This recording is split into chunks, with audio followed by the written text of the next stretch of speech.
Hey, this is Joplyn coming to you from Miami Music Week. I want to give a big shout out to Lady of the House for all the amazing things that you're doing. Woo! And sending love. So happy to have you with us here this week. There's a lot of exciting things coming up. I know that you're playing here in Miami. Tell us a little bit about that. Well, I'm here at Space, basically. Floyd is in Space. So I'm playing here in a couple hours with Rufus. That's going to be my first show. And then I have another show on Saturday, Get Lost, which is also going to be crazy. And it's my first time in Miami, so I'm super pumped. Could you tell us what the primary thing that you want to transmit to your listeners through your music is? For me, music has this one power that really nothing else has in the world, which is, I think it's like a time machine. It allows you to time travel. You know, if you're going through something and listening to one specific song over and over again while you're going through that, and then 10 years later you hear that song, instantly that memory is gonna come back to you. So I think that's a very beautiful power that music has, and it can be used both positively, in grief, in happy times. It's really universally there and usable. And another thing I think is just, you know, capturing that feeling, capturing an emotion, reacting to an emotion. Also, when I'm playing live, it's all about just giving energy, receiving energy, celebrating the moment. I know it's so many beautiful things. It would be too long of an answer, but those are some things that I want to transmit. What does being a lady of the house mean to you? First of all, it's an honor. I think everything, you know, where we empower each other and stick together is a beautiful thing. Especially, I feel like we're taught so often to see each other more as competition than as friends, which we all should be and we all are. So this is even more beautiful, coming together for the cause. It's a big honor, and it feels exciting. It feels like we're, you know, it feels like we're at a point in history, maybe, or just like a point where there's stuff happening, there's stuff being changed. We're on the brink of change. We're fighting for change, and this is all just a beautiful part of it, and I can't even express how happy I am to be here right now talking to you about it. Why do you think it's important to get more women in the studio? I think it's important to just normalize that we, you know, are just as much capable and just as much willing to contribute to this scene, to this business. And I mean, 2% of all producers are women. I think 13 are songwriters and 25 or something are artists. So the numbers are really like in your face. And it's clear that we have to work on them. And I think especially the women behind the scenes, especially the women doing the even nerdier jobs that are so male dominated, obviously, because I feel like anything technology affiliated is automatically male in our brains for some reason.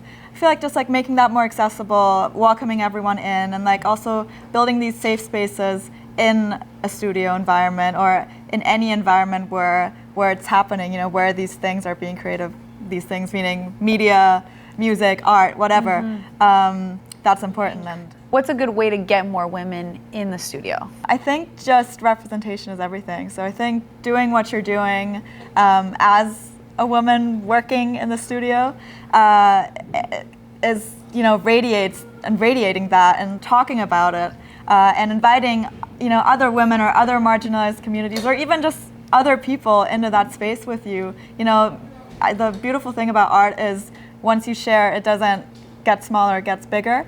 So I feel like just being open to anything, not restricting anything, not restricting yourself, not restricting other people from joining into that space. I feel like that's the way to do it, and I feel like that's the way it's always been done, but sometimes we just need a reminder, maybe.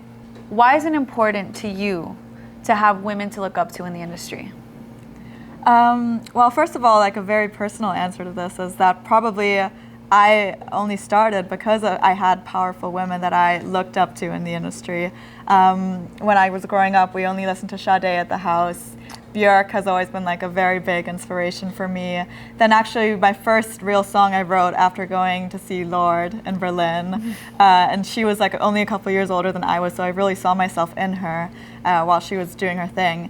And I think that's kind of the beauty of it. Like as a woman doing your thing and being loud and proud about what you're doing, you're automatically part of the movement and bringing more women, you know, into the space, because you don't even know the power you hold just in inspiring and motivating others, and others seeing what you're doing and seeing themselves in you. And that's really I think the one most important ingredient, and that's also for me the most beautiful thing after a show or a panel talk or whatever I do, or just talk about what I do, when people come up to me after, especially girls, and they're just like, wow, I'm so inspired by what you just said or what you just did. I want to go straight to the studio and like figure out how I can do something similar, or like, get those same emotions that you triggered in me, triggered in someone else, or even just process those emotions. And I think, that's probably the most important thing. And like I said, it's the reason I'm here.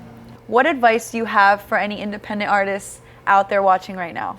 So much. I mean, maybe number one, be unapologetically yourself. Stand up for yourself, even if it's uncomfortable, even if you have to, put yourself into situations that are where you maybe don't feel complacent, or where that feel that make you a little nervous.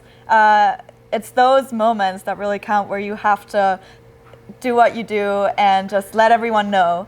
I think that's a big thing. And then another thing is maybe to just keep empowering other people. Like I said, like other people never take things away from you. They can only make them bigger. So I think working together, making diversity a priority. If you're in a position to do so, choose to play the shows where there's a cool, diverse lineup.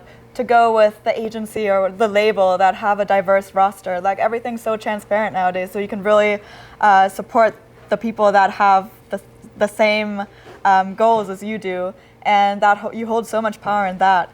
So that would be a couple things. I mean, there's so much you can do always, but also don't overthink it. I mean, as long as you're putting that positivity out there, that love out there, it's gonna come back to you, and it's only gonna snowball and turn into something great.